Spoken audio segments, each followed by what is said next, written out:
Hello guys, welcome back to our YouTube channel. In this video we are gonna see what if Hiruzen actually took care about Naruto.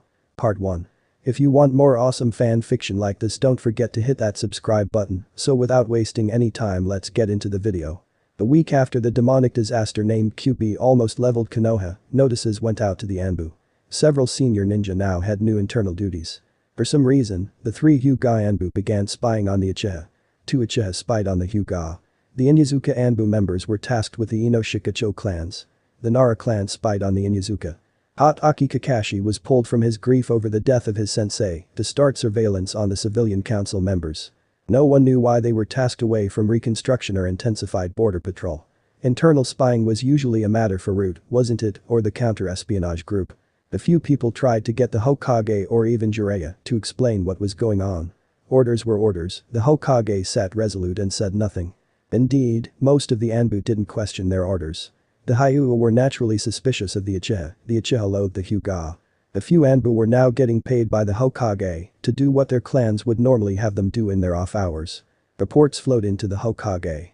The information he wanted to know was so strange. Were the Uchiha talking with people outside of their compound more often? Did the Yamanaka clan ninjas talk with a lot of civilians? It was a full week later that notices went out to the clan heads and the elder counselors. There was a meeting at 9 that night, less than 2 hours distant. The newly reinstated Hokage wasn't known for being dramatic, so the counselors and clan heads showed up expecting either great or terrible news. 2 weeks after the QB disaster, they were expecting more dire news. They were proven correct when an unspeakably angry sarutobi Hiruzen stormed into the room. Normally a genial sort, an angry Hokage had the council nervous. The news was going to be terrible had Iwa resumed the war. It wasn't every day that the most powerful ninja in the fire country seemed like a raging volcano. Disquieting thoughts bubbled up in the minds of everyone present. Sit, he said it barely a whisper, still everyone fell into their seats. A rather dour-looking Toad-san and Jiraiya followed the Hokage into the room. Then, ominously, the doors were shut and sealed from the outside. This was a rare sort of security precaution. All the evidence pointed to war. How many of you in this room like living in a hidden village? The Hokage asked. The assembled elders and clan heads of the village were surprised at the question. A lot of shrugging and confusion followed. This wasn't the way Sarutobi usually spoke. He was direct and to the point. Raise your hands if you like living in Konoha. The barked command shocked the listeners. Everyone raised a hand. This was embarrassing to them, like being back in the ninja academy. Raise your hand, the angry Hokage said, if you love that we're nestled into a vast forest. A forest our Shaddai Hokage endowed to us his greatest and most incredible work, something that could never be replicated, not with all the earth and water users in fire country. The counselors and clan heads did nothing. That just made the Hokage angrier. If you like living in a forest, raise your hand. Again, all the hands went up. And who here had donated their time to helping those injured in the disaster? To making life a bit better for your neighbor, for the man who sells you daikon, or the woman who bakes your bread? All of you, right. Some hands went up without a thought. The more snobbish clan leaders reluctantly raised theirs, as if they had difficulties remembering ever helping anyone. I can assume everyone here wants their children, their heirs, to grow up among the leaves, right? This was an easy one. All the hands rose up as one. Yes. Many of you have just had children. Some are the new clan heirs. Some will, unfortunately, have to replace clan heirs who died during those horrible events when the hospital was damaged and part of a village wall caved in. That sad history had been discussed among the clans. Why did Sarutobi bring up such a painful subject now? The Yamanakas had lost a son, the designated heir. The Abiram had lost 2 children and their clan head, extinguishing that branch of the family. The Uchiha had lost almost 10% of their ninja, including the third in line to be clan head behind Fugaku's own 2 sons. Yes, it's a fine thing to live in a village like this one. A fine thing. 3 Hokages to date have died to keep this place alive, I checked the rolls, and another 1800 Jounin rank ninja have died in our decades of skirmishes, intrigues, and wars. A beautiful forest we have grown from blood, sweat, and ground bone. A beautiful place to raise children. The clan heads, in particular, had no idea if Sarutobi had lost his mind. The words coming out of his mouth, this anger, what had happened? If it wasn't war, what was it? Sarutobi stopped for a moment, looked at Jiraiya, and took a deep breath. Fine. Everyone in here is loyal to the leaf. So you attest. Now tell me if you'd all like to have stone ninjas attack us in a week. Anyone? The elders looked confused. What the Hokage said wasn't a declaration of war, was it? No one wants that, Hokage-sama, said the acting head of the Abiram clan. With the previous head's death, the internal politics of selecting a new permanent head would take time. No one says they want that, Jiraiya said, his tone even angrier than the Hokage's. But that's what you cloud-headed fools almost caused. What? The Uchiha clan head shouted. A number of other people jumped to their feet to defend their patriotism. Sit, the Hokage said, barely constraining his rage. All of you return to your seats. We have much to discuss. Sarutobi was usually so mild-mannered that it was odd to see him stand and begin pacing the way a caged tiger might, and the council knew that this aged man was more deadly than any tiger. Because of the devastation from the QB's attack, we are at our weakest right now, the third Hokage said, his weariness only exceeded with the vigor of his anger. You all know this. It's vital we keep this truth secret. Right. We must repair ourselves as fast as possible, giving our enemies as small an opportunity as possible to learn of our distress. The assembled elders all agreed. Who knew what Stone or Cloud might do if they had accurate information as to what had happened? Even their ally Hidden Sand might get some fool-headed ideas given the chance. The main wall hadn't been completely repaired yet, and Konoha's surviving ninja forces were mostly injured or despondent in grief at the present moment. Battle-hardened ninja knew what it was like to fight in battle. But to fight the unstoppable, the juggernaut of a Biju, that was something else entirely. Some of the ninja on the battlefield might never be right in the head again. Secrecy. We all know the importance. It's common sense. It's been discussed in this very chamber 2 times since the attack. So how is it that one or more traitors sit on this council, traitors who would draw the Stone Army to us? That prompted more outcry, of course. The look on the Hokage's face was enough to put down this eruption of self-preservation. You, all of you in this room save the Aburam and 2 of the minor clans now present, were told 8 days ago of this village's most recent S-class secret. I even formed a special law to protect this information to keep Konoha and also the young sacrifice safe. Danzo, along with Hamura, finally understood what this was about. The head of Root began trying to figure out how he was going to survive this. Sarutobi would assign a slap on the wrist, right? Perhaps a loss of political power or a forced retirement. But a retired ninja can maintain unofficial power for a very long time. Danzo's mind churned through his options. Less than a week later, what do I find? Defiance, passing of the secret through the clans, even civilians discussing military secrets on the street corner. For a normal secret, I would be angry but dismiss it as a bit of venting, dangerous but potentially necessary. But not for this secret. Now you shall know why I am so angry, so furious. A team of Chunin out patrolling 7 days ago discovered something that chilled my blood. The angry face of Sarutobi became fixed. A spy from Stone, rushing back to Earth Country as quickly as he could. Cold horror bloomed in the minds of not a few clan heads present. The greater part of the room now saw where this story was going, and they were too weak to keep Sarutobi and Jiraiya from doing what they had now resolved had to do. This spy was taken down easily by surprise and sent to interrogation. Do you want to know what this spy had learned just from walking our streets? He knew the classified details of what had happened to QB, even the name of the Jinchuriki. He knew the specifics of the sealing array used. He knew even how long the seal had to be in place, 9 years before we could be absolutely sure that QB would die when his jailer died. He knew details I released to this council only 1 day before the spy heard them. These details I only released to this council under great duress and under my special law. Why then did a spy learn them so quickly, a spy so green he was taken down by Chunin eating their dinner while out on patrol? The Uchiha head had grown paler and paler. I protest. Sit down, you bloward. You and your ilk have almost brought a war upon us at the time we're least able to cope with one. To think I thought this council was worth the frustration, that the idea of participation and semi-representative democracy was valuable, that it would keep us from becoming monstrous and corrupt. That we were different from Stone and Cloud and Hidden Mist because our clans and our villagers could be involved in governance. I was a fool. I considered some of you as adversaries or as annoyances. But I was wrong. As a body, this council is worthless except to bring down ruin upon us. You can't keep your mouths shut. So many treasonous things have begun in the minds of people who had the privilege of sitting in this room. I should strike these betrayers down as I speak. The Uchiha shut up midway through that vitriol. He was a formidable ninja, but the professor could knock him to pieces in minutes, having developed now forbidden techniques that negated the Sharingan's predictive and copying abilities. You all expected me not to notice you were violating military intelligence protocol, that you were spreading vital classified information so freely that a green spy from Stone, here on a simple training mission, could learn our most critical secrets within hours of entering our village. I am not a doddering fool. I have not forgotten my job in the all too brief time that the Yondaime took the leadership of Konoha. I am the Fire Shadow, I have the will of fire, but today I must also harden my heart and perform a most painful duty. For 1 week I have had my Anbu spying on all of you. I preyed on old hatreds, and no one questioned why I was spying on my own people so soon after a disaster. I have a good deal of evidence, enough to pass judgment. For breaking the special QB law, this council, per my powers as Hokage in a time of disaster war, is dissolved. All of you will submit to informal questioning as to what you know of this security leak. Those of you responsible will spend time with the Anbu interrogators. Those who maliciously broke the law will receive the full sentence, death. Those who are merely stupid or gossips will be removed as ninjas. None of the guilty will ever hold positions of prominence in this village again. At this, the head of the Uchiha clan attacked. It was either he assassinate the Hokage now or die a traitor later. The Hokage had expected it. The Hyuga Anbu had provided evidence that suggested nearly every Uchiha knew of the Jinchuriki, and it was clear that news was passing to civilians from several Uchiha. Perhaps they expected for village mobs to deal with the Jinchuriki, not caring that the seal needed time to bind the QB's soul to the young boys. Not caring that it was entirely likely that this act of vengeance would give QB back all his power. The Uchiha would destroy anything, even a baby, that had the potential to become more powerful than even their greatest prodigies. It was the Uchiha way. Konoha had always gone along, turning a blind eye, in the past.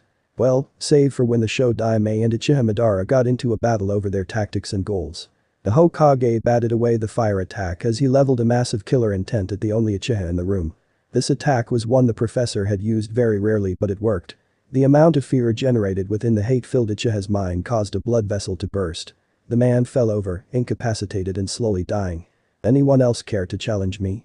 The Hokage looked over the cowering morons with disgust. I may be old, but I can kill the strongest of you just by glaring at you. The quivering mass of the dying Uchiha clan leader on the floor gave testament to that. All of you will be taken for questioning by several people I trust implicitly. The traitors will feel the talents of the Anbu torture squad. You will reveal the name of every person you informed of this secret and why. This is not a gossipy shogi parlor, this is a military village. Secrets, even one you hate, can kill us if known to a wide audience. Jiraiya, usually a goofball, looked as severely angered as the Hokage. He finally spoke up. My greatest student gave his life to save this pissant village, and all of your pettiness nearly took that and threw it away. I counseled against sharing any information with you. I had a more hard-nosed understanding of what many of you were. Sensei decided to trust in your military instincts, your self-preservation instincts. He has already admitted his folly.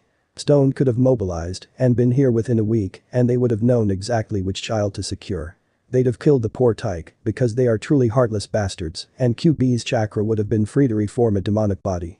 All of us would have died. We've let you spoiled princesses poke your noses into things for too long. I'm going to start my interrogation with the Hyuga. The Hokage just nodded. As of now, I am sole leader of the village. All of the special dispensations for clans are void, as several clans have brought us to war and should feel the pain of what they did, and I will appoint special advisors to deal with trade, reconstruction, relations with the daimyo, and other matters. We're done. The Hokage and Jiraiya left through what had been a sealed door. The other door to the room opened, and a variety of Anbu who did not come from clans poured into the room and overwhelmed the mostly elderly council members. Some of these people had once been fighters, but they couldn't easily stand up to men 30 or 40 years younger. Some hadn't even trained regularly in a decade or longer, so used to sitting in the council chambers and meddling in things not within their purview. The civilian councillors, who had not been invited to this meeting, were dragged from their homes by masked Anbu. The kinder Anbu used pressure points to knock them unconscious. A few of the ones who'd experienced council politics before were a bit more aggressive.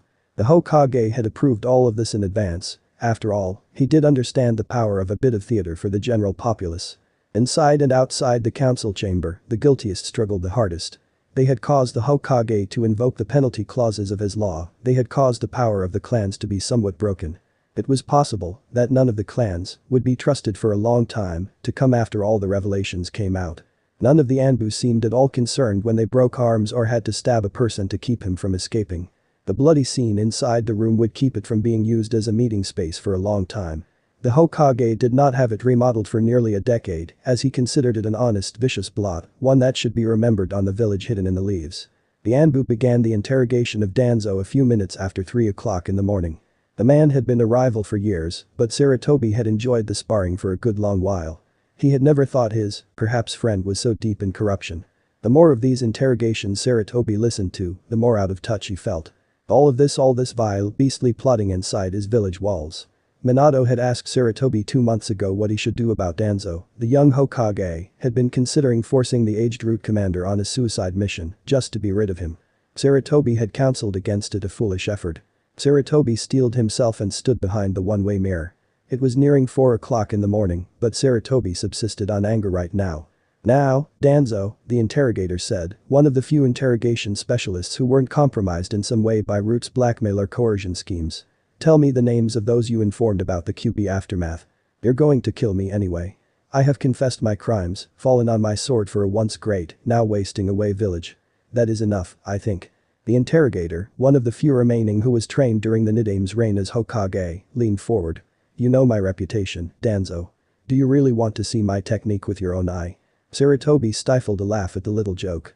Mocking Danzo for his infirmities was wrong, huh? Sarutobi hadn't stayed up for this many continuous hours in a good many years. The hours were wearing on him. You wouldn't. That bastard Sarutobi signed a warrant, didn't he? It's bad enough you're going to kill me, but torture. The kind I practice well, it doesn't leave much in the way of a mark. Your worst. Sarutobi closed his eyes and rubbed them. Danzo's holding out like this said that he knew something important. He was being stubborn to demonstrate something, to win a concession, or maybe to be a bastard until the bitter end. Hokage would find the information. The number of failures the man had could be counted on 2 hands, all due to his subjects' hearts giving out under stress. Less than 10 died from the more than 1,000 who had chatted with this legend. Sarutobi watched as the barrel of water was carted into the room. Is there nothing I can do to prevent this? The interrogator asked his subject. Danzo spat. Not today. Not because of you.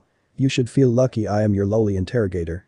Had you been before the Shodai Hokage himself, you would feel living wood piercing under your finger and toenails, growing millimeter by millimeter, until you begged for death. My technique is less refined. Well, we shall begin. The old interrogator formed some hand seals, and a thin column of water erupted from the tank. The first bit formed up a collar around Danzo's neck. He was immobilized. The next bit splashed against the man's lips and teeth, prying them open and continuing down his throat. The water hung there, holding Danzo and suffocating him. As Danzo's eyes lit up in horror at feeling a technique that should never have been invented, Hokage performed another set of hand seals, and the water from his throat, esophagus, lungs, and stomach began to draw back, slowly. By the time the water was gone, Danzo was nearly passed out. It was a pain, Sarutobi knew from watching Hokage work, the inevitable blackouts this technique caused. But Hokage was always cautious to begin and quick to stop once a subject had broken. The names, Danzo. Tell me the names. The leaf is rotten, Danzo's damaged vocal cords rumbled. The branches are rotting. When the fire comes, the leaf will burn. Hokage made more hand seals and the process repeated itself. Sarutobi left the room and let Hokage ply his trade. He had other conversations to observe. The Uchiha elders had been taken as a group a few hours ago. Jiraiya had one of them now. You can't do that to us. You can't. That was a female voice. Fugaku's wife, Mikoto. Sarutobi stepped into the viewing area and fully closed the door. You're mistaken, Jiraiya said. The clan laws have been repealed by a wartime decree. The village council has been disbanded too. Now, you will tell me how you were told the true details of the QB attack. I have rights. I demand to speak with my husband. Sarutobi was surprised that she didn't already know. Jiraiya must be saving that information for a reason. Right now, you're suspected of treason. I don't think the Hokage cares much about your rights. Fugaku would never permit this. Sarutobi recognized that the woman had entered a kind of fugue state. Her brain just wasn't processing the questions Jiraiya asked anymore. Your husband is dead. That got a reaction. It wasn't a scream or tears or even shock. The only thing Sarutobi noticed was her lip beginning to quiver. She was a trained kunoichi, after all, and could mask her emotions. How? He attempted to assassinate the Hokage with a fire jutsu. The Hokage, well, he proved why he was Hokage then. Your husband died a minute or two later. We are broken, then. All the Uchiha elders are in cells like this one. None of you will ever leave, not until we understand the full extent of this treason. All this, the destruction of our clan, for one simple little baby. He should be dead. I care not for a discussion of policy with a traitor like yourself. I care only for information. Now speak. The Hokage wouldn't kill the child, so the Uchiha elders, all of us, we decided to plant the seed of an idea. A bit of overheard gossip here, and eventually some civilian makes an attempt and gives everyone else the idea. That child should be dead. Names, now. Sarutobi had heard enough of this. All the Uchiha elders, 6 ninja in number now that Fugaku was dead, all conspiring. They would have to be killed. Minato thought he was ending the chaos and destruction, saving the village. But the method of salvation he chose was now ripping the hidden leaf to shreds, exposing the rot that was far more widespread than Sarutobi had feared to imagine. Sarutobi walked out and picked up a clipboard. The preliminary results were in. Of the 21 council members and minor clan advisors, 14 had broken the law. Of the civilian council members who were informed of the QB details, all of them had broken the law. Sarutobi had long debated with himself whether there more danger sharing military information with civilians who did not and could not understand the importance of discretion or in allowing only ninja to get restricted information. The answer was still unclear. He flipped a few pages on the clipboard. Many of the other counselors knew that the law had been violated and did nothing. They would receive lighter sentences, but they were not innocent. Right now, the Anbu had warrants to apprehend more than 40 civilians. The days of the Uchiha-led Konoha police force were over. Civilians would need to get used to being handled by the Anbu. That reminded Sarutobi to have the police force records audited and examined. Hopefully there would be no irregularities. It was just another blow. How much of the village would revolt? Would it lead to a civil war over something like this, over a baby who kept a raging chakra of a demon held back? Were trained ninja so blind, leaving aside civilians so given to their passions? Sarutobi set down the clipboard. He knew that Ibisu, the former head of Ninja Force Internal Affairs, an oft-hated figure for his role in policing, will the police and the ninja, and anyone else who worked for the Hokage. He was an honest sort, but his days as a line ninja were over. He'd be accidentally killed by teammates while on a mission. Sarutobi mulled this over as he settled in to listen to another interrogation. Perhaps Ibisu should go into training the young. It would be nothing at all to make him a special joun and a pity for a talented ninja. It was hard to get someone to take a role in internal affairs, but necessary. Ibisu had done a great service then, as he was doing now. Yamanaka Inoichi was likely innocent, but Ibisu would find out for sure. Sarutobi wanted to make damn sure that his lead interrogation specialist was trustworthy. The Anbu would spend weeks on these detailed interviews if Sarutobi could only trust Hokage. He had been retired and living outside the Hidden Leaf during the QB disaster. Sarutobi had only recalled him a day ago and was positive the man hadn't been caught up with Danzo or anyone else. He settled in to watch Ibisu and Inoichi spar. He had hours to go and his bones were weary. 3 weeks after QB's defeat, the Sandaime Hokage felt every one of his 65 years of life. He walked out onto the balcony overlooking a wide avenue. It was packed with people. Villagers and shinobi. He didn't have to fake the dire look on his face. Today, people of Konoha, I must relate a tale of treason to you. The gathered individuals standing outside the Hokage tower were understandably nervous. The Hokage hadn't called for a general gathering like this one since Iwa had declared war on the Leaf. Treason had to be at least as bad as a bunch of Earth Country scum. A military secret was revealed to the village council about 2 weeks ago and they were informed that the information was subject to our highest secrecy ranking. Within the week, the majority of them were freely discussing the secret within their clans. All of the civilian members also violated the military secrecy law. This was supremely dangerous, as a young spy from another hidden village had just infiltrated our village as part of a training mission. He learned the complete details of our military secret within hours and it was only luck that a group on patrol caught him before he crossed the border. Our council's loose lips with one of our most important military secrets nearly brought us to war, and at a time we could least expect to deal with it. Instead of repairing the walls and tending to the wounded today, we would have been fighting an enemy force looking to crush us at our weakest point. Each person who was told this military secret was questioned and those who broke the secrecy laws were interrogated to the fullest extent. 23 civilians have been convicted of treason, as have 41 shinobi. Those convicted of the most minor offenses are currently serving time in our special military prison. Those convicted of major offenses will be executed today. That brought a gasp from the crowd. Military executions were almost always done in secret. After secret trials, the village at large never permitted to know of what had happened. Moments later, 31 people, including 7 of the Uchiha clan, were dragged from an unmarked door on the side of the Hokage tower. Their guards brought them in front of the city wills near just to the left of where the Hokage was speaking. As Hokage, I must protect the people of the village from threats foreign and domestic. These traitors have revealed secrets that only through luck did not end in a bloody war. May you wail for all eternity in the guts of the Shinigami. The masked man to the side of the condemned let loose a fire dragon which seemed to gobble up each person. It was a powerful spectacle with an unmistakable message. Military secrets will cost you your lives should you ever betray them. The Hokage continued with his speech. The Uchiha clan compound and several other properties belonging to clans and civilians have been confiscated. These Uchiha lands were originally gifts to lure that clan here and they have been taken back for cowardly, treasonous conduct. Shortly, we will turn those spaces into affordable housing for those adversely affected by the attack.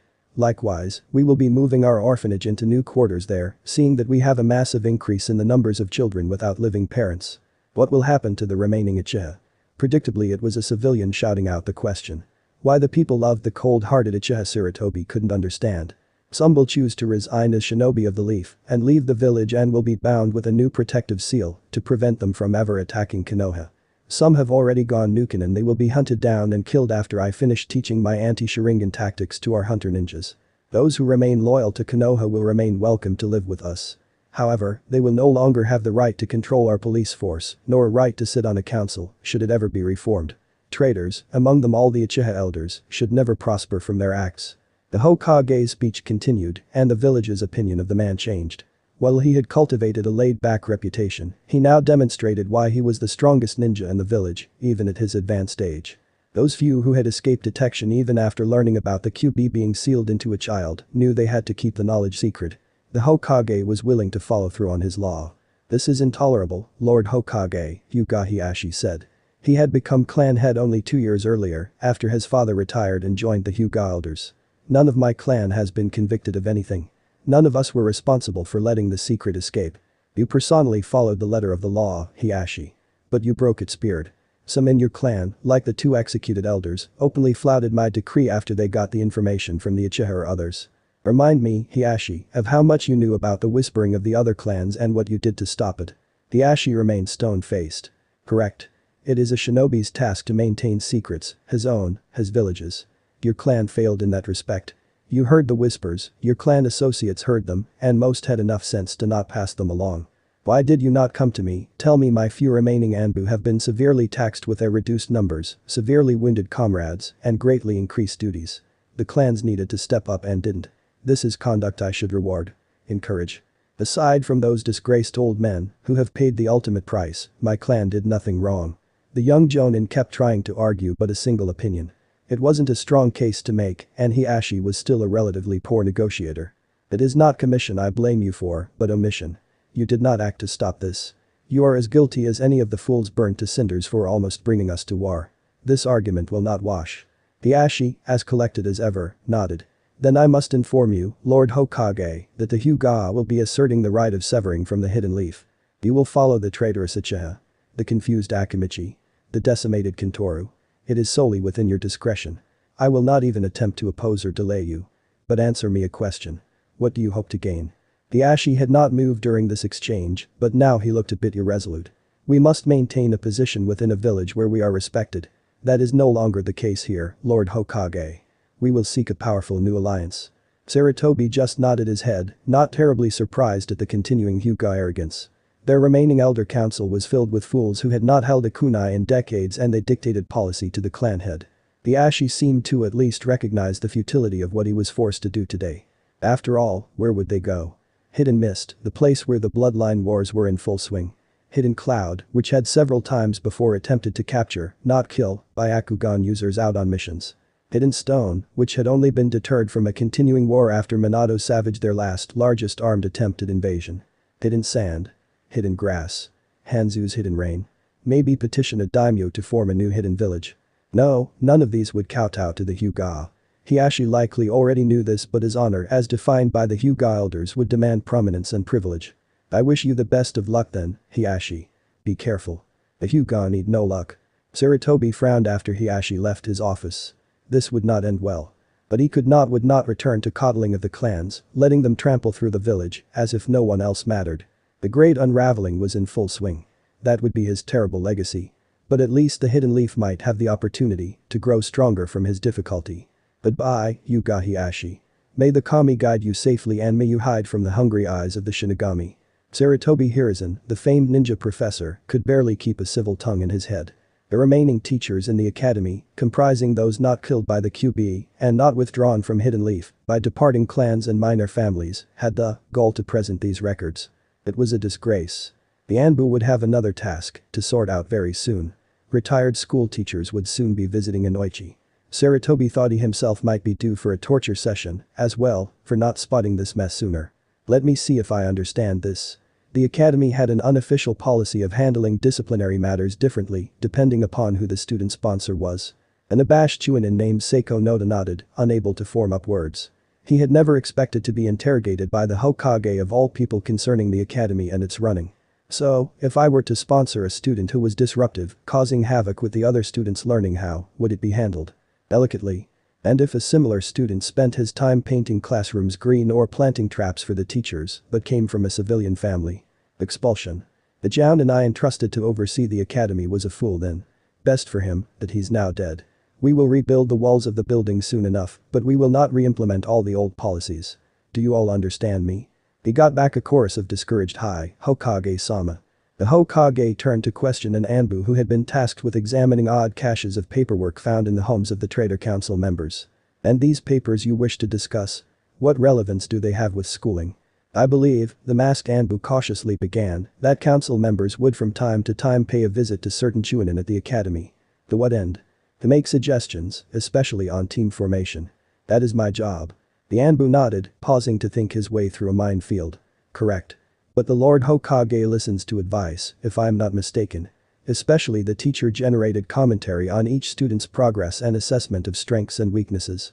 The Hokage nodded. He turned to look back at Seiko Noda. "Is it true?" Was pressure applied? The Chunin nodded. "Were the comments always accurate?" "Complete and accurate."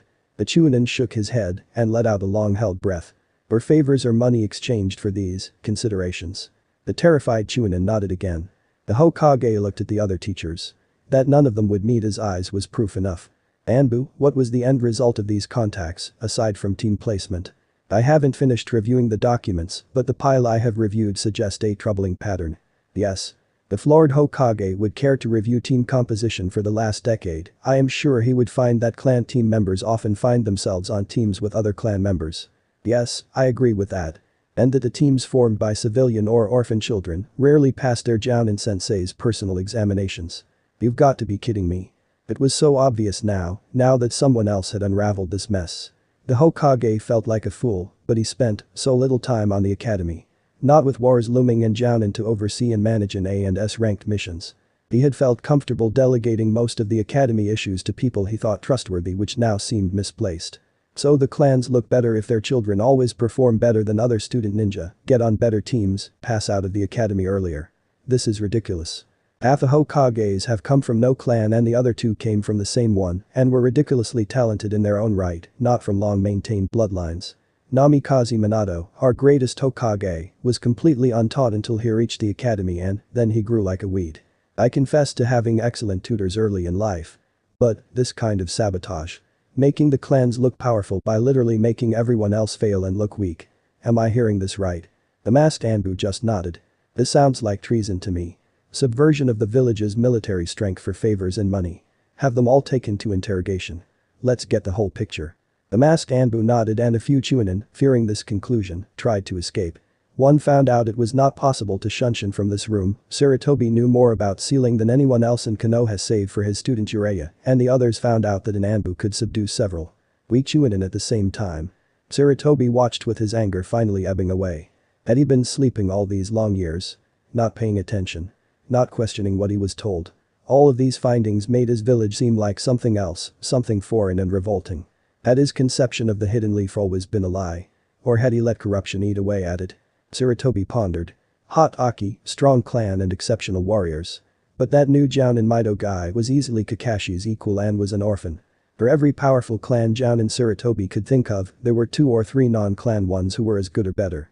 Almost all the remaining Anbu were non-clan. Uzumaki Kushina had come from a clan in Whirlpool country. She had been the last clan Anbu captain. Sarutobi would need to dig deeper. Had the early compromises necessary to fuse Senju and Uchiha which made Konoha attractive to other clans rotted the village this way? Could it have been possible for things to have gone differently, for Sarutobi to have managed things differently? These last weeks had severely disarranged nearly everything he thought he knew. He hoped there were few more surprises in store for him or the village. In a fit of anger his hand snaked out and plucked up one of the many folders discussed in this room in the past few days. The Hyuga. He flipped it open and began reviewing the report. Graduated 1 or 2 genin every year from the academy. Had 17 active Chunin at the time of their leaving and 62 retired Chunin. Only 7 Jounin, 4 of whom were retired. More of this clan first garbage, Sarutobi realized. These retirements at Chunin level it permitted the ninja to be trained at the village's expense and then to be used for the clan's benefit. Many of these retired Chunin had trained hard and long enough to take and pass a Jounin examination but instead they remained behind the clan walls. The other shinobi had to pick up the slack, the non-clan shinobi. There cannot be villages within villages if the goal is to have a wholly united village. I cannot and will not permit this to happen, he vowed. I said no, Jiraiya reiterated. Why not? I have my reasons. That's not good enough. You know, I never was good enough for you, sensei. Wonder why I'm the only one of your students who still talks to you. Sarutobi sighed. And, again, the past intrudes upon the present.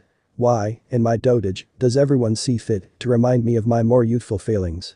It would have been better to correct me back then. Correct the professor? Surely you jest. He knew everything. Just ask him, he'd tell you. Very funny. I'm not smiling. Jiraiya was being difficult. This was a conversation the Sandaime Hokage had long been bracing himself to have, and now Jiraiya had been in the village to help with the final reconstruction of the village walls. Sure, the masonry had been up for some time. But it had taken 3 weeks to reinscribe all the ceiling arrays and then activate them.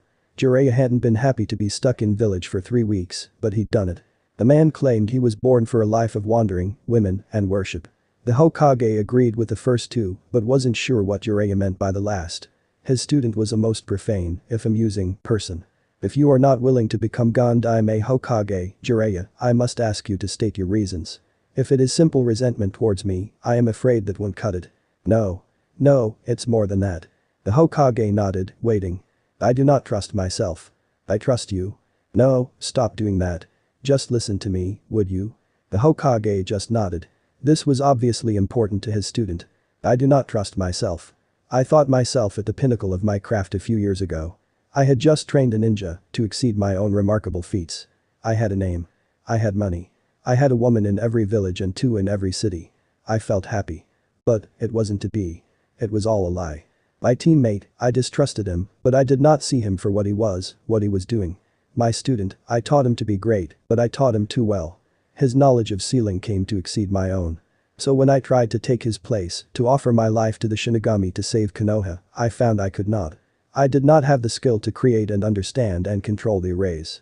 People seemed to think it was a simple matter to call down the death god and get him to do what you want, but, after he was called, his actions were all guided and controlled by the seal. Every bit of it. The man-made seal instructing and leading a god is as momentous an accomplishment as I make it sound. Minato created the arrays out of whole cloth in less than 4 days. Arrays to guide the death god, arrays to restrain the QB once inside of the boy, arrays to leech off the QB's power to make a true powerhouse of a child, arrays to tie the QB's life force to that of the host. It has taken me 8 months since then, every day since his death, just to begin to unravel it. He was a genius. I gave him knowledge and power as a ninja. He exceeded me by age 20, he eclipsed me by age 24, the self-sacrificing bastard. I was ready to knock him unconscious and do this myself, but I felt like a toddler attending a physics convention when I tried. I now know that what he did just isn't theoretically possible. No other Jinchuriki was created this way. All of them required a quirk of the Shodai's genetics to even capture them. It wasn't possible, as I said, and Minato did it anyway. It would be like me calling down Kami, giving her a corporeal body, having my way with her to her ever-increasing pleasure, and then letting her take my soul in payment. It is the stuff of dreamers and poets and mystics. I trained and lost the most valuable person this village has ever known. I permitted the most horrible person this village has created to betray us for years and then leave without a scratch because of your order to let him go. I suspected my teammate a lot longer than you did. For a decade or more, I watched him and told you to watch him. I feel that I am both not strong enough to have my warnings believed and not strong enough to step in and take the fatal swing of a katana should my village ever demand it. I cannot be Hokage. Not now. Not ever. Sarutobi Hiruzen looked for a place to begin unraveling this mess inside his student's mind. But, he realized that Jiraiya wouldn't listen. He had convinced himself to feel unending guilt and nothing would shake that loose. I will honor your statement, my student. But I will ask again in 1 year's time. You may, but I don't see how my answer will be any different. I have failed you then, my student. I should have struck Orochimaru down myself. That is my failing, not yours. I trained him. I knew he was powerful and a bit twisted. I allowed him to grow unrestrained, like a cancer.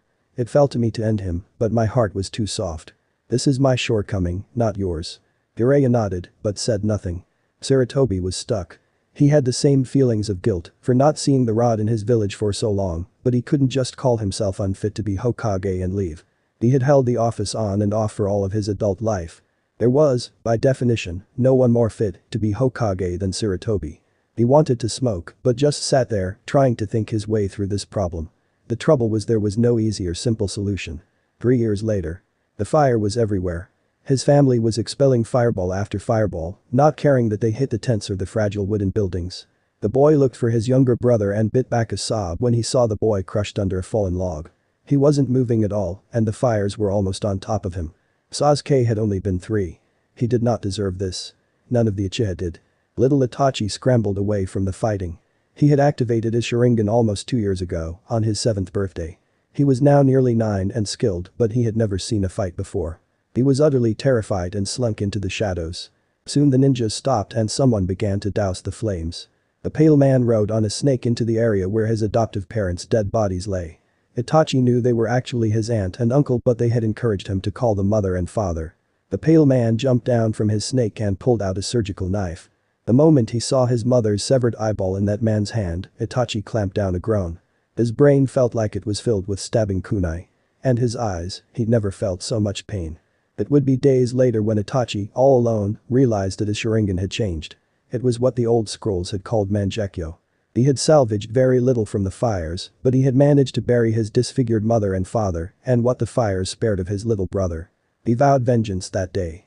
He vowed he would be stronger than that pale man. He vowed he would step on that man's neck and carve his eyeballs out of his living head. He was Uchiha. Nothing would stop him. 2 years later, 5 years after the great unraveling. It felt like she was flying. Yes, definitely flying. She opened her eyes, realized she wasn't dreaming, and began to struggle against whatever was keeping her arms and legs bound. The flying stopped. The darkness around her head disappeared. "You're awake." Hyuga Hinata blinked. "Yes. Where is my mother? She couldn't take of you anymore. I have adopted you." That didn't make sense to her. Her father was really strong. "Where's my father?" "He was hurt with your mother. If they get better then you can go live with them again." "Okay. Well, I'm going to put this hood back on you so you can sleep. It'll be getting light out soon." Hinata didn't like the dark, but she didn't argue. "Thank you." She was back in the dark and flying again, and the story she had been told made no sense. Where were her mother and father? They were ninja. They were powerful. Sarutobi tried to clear his mind from all the awful news he'd gotten. Jiraiya had reported in that the entire Hyuga had been slaughtered in Wave Country, where they'd been petitioning to form a hidden village. The Wave Daimyo had apparently decided that his country's future lay not in ninja, but in shipping. He'd made a deal instead with the Gato Corporation. Sarutobi knew that man had a less than shining reputation. But the Hyuga were slaughtered to a child. The eyes removed, the bodies charred beyond recognition. Just like the Uchiha 2 years earlier in their makeshift private village in Lightning Country. All dead, all the known Sharingan possessors with their eyes cut out. Jiraiya was sure that that was Orochimaru's work. The Hyuga not even Jiraiya could guess at. There was too little evidence left behind. Orochimaru had left shed snakeskin, like he didn't even care who knew. He turned and began to walk through a park. Nature was good for restoring mental balance. This was a civilian park rather than a military training ground, so it was filled with children. He hadn't expected it, but he saw a bright shock of yellow hair near the swings. Uzumaki Naruto. Just another orphan tucked in among so many others. Leading a happy life, as far as Sarutobi could tell. And he was watching. Every active duty Chunin now did a regular shift at the orphanage every few weeks. The children had competent watchers in addition to the full-time civilians and got to be exposed to ninja every day.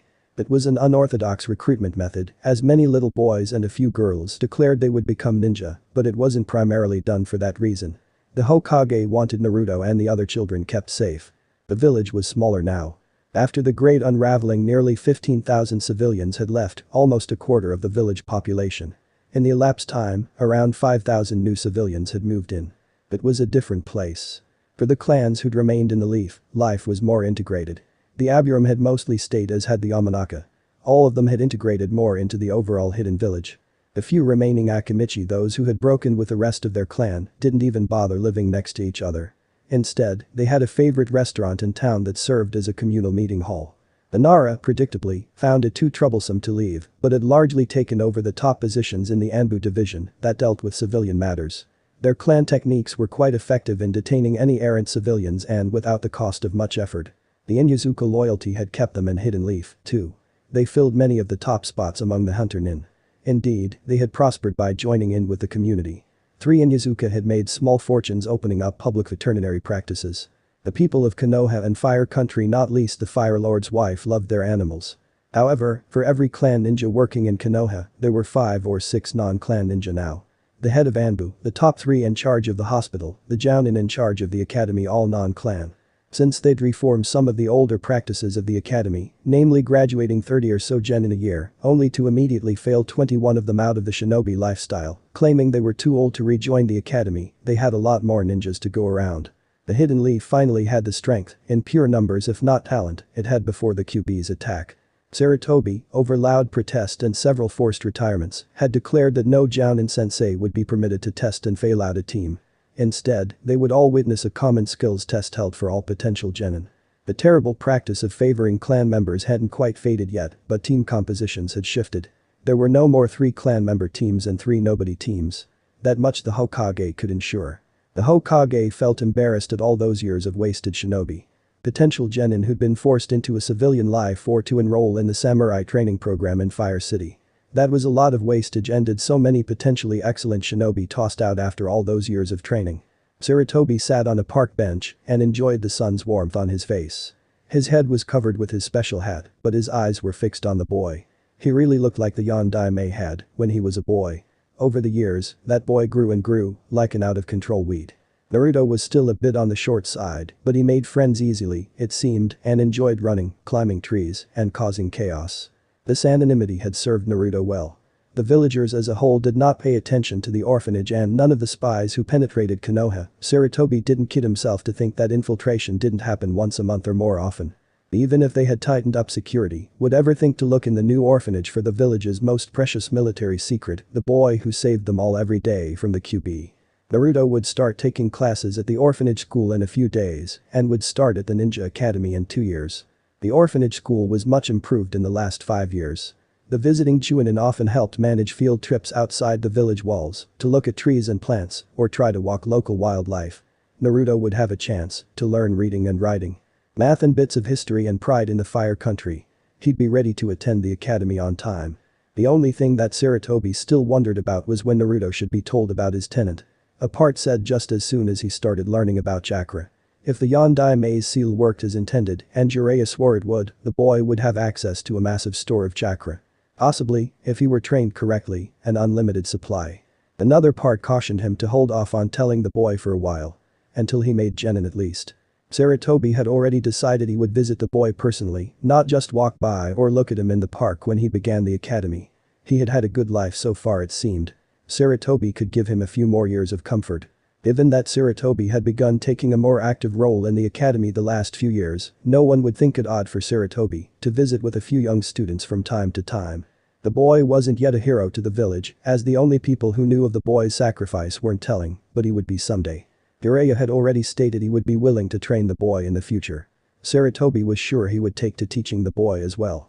Kami knew that the boy could become stronger than even the best Jounin sensei could handle. Yes, that was settled. Sarutobi would take on a new student, one last student. And teach him all that he could, leadership along with the skills of a ninja. Strong in body, mind, and soul. The new generation had the will of fire, Sarutobi would ensure it. One could only hope they wouldn't have to have a heart of stone. But, if it came to it, Uzumaki Naruto would be trained in that as well. After all, Orochimaru was still out there with a few dozen sets of Uchiha eyes and someone had killed and mutilated more than 100 Hyuga bodies. The world would be heating up in a few years, wouldn't it? Uzumaki Naruto would need everything Jiraiya, Sarutobi, and anyone else could teach him. Everything. Chapter end. Alright, that's it for today's video guys. Let me know in the comments section how was the story and also don't forget to like, share and subscribe. I will meet you in another video, peace out.